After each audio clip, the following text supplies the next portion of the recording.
uhibbu saumi, naipenda funga yangu. Kila mmoja aiambie nafsi yake hivyo. Mara nyingi ukipendacho utakijali. Tukionyesha upendo wa juu zaidi katika ibada hii, bila shaka tutaingia kwenye lengo ambalo Allah subhanahu wa ta'ala katuelezea katika Qur'an, ya ayyuhalladhina amanu kutiba alaykumus siyam kama kutiba ala alladhina min qablikum la'allakum tattaqun. Hili lengo litapatikana ikiwa tutaonyesha namna ya kujali na kuthamini hii ibada, lakini tusipojali hii ibada na kuithamini, tutakuwa tunaisoma hii aya basi tu tumeisoma. Idha sumta falyasum sam'uka wa basaruka walisanuka anil kadhibi wal maathim. Anasema ukifunga Muislamu basi masikio yako yafunge, ukifunga Muislamu macho yako yafunge, lakini pia ukifunga na ulimi wako ufunge. Hapa ndugu zangu ndio tunarudi kipengele uhibbu saumi, naipenda funga yangu. Kama waipenda funga, jiangalie toka asubuhi mpaka sasa, maneno uliotamka yanajengeka na funga. Ndugu zangu, haifichikani. Kujizuia na chakula, kujizuia na kunywa, suala jepesi. Kujizuia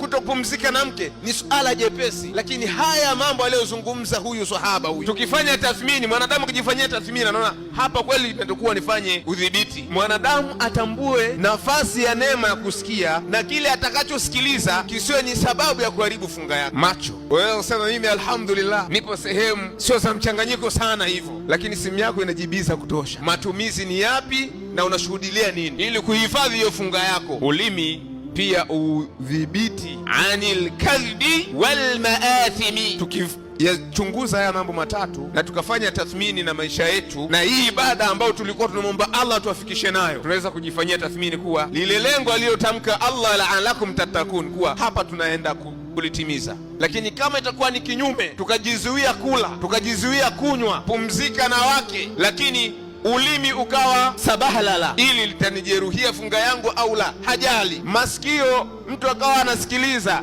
ghiba, namima, miziki, lago mbalimbali, hii itakuwa ni shida.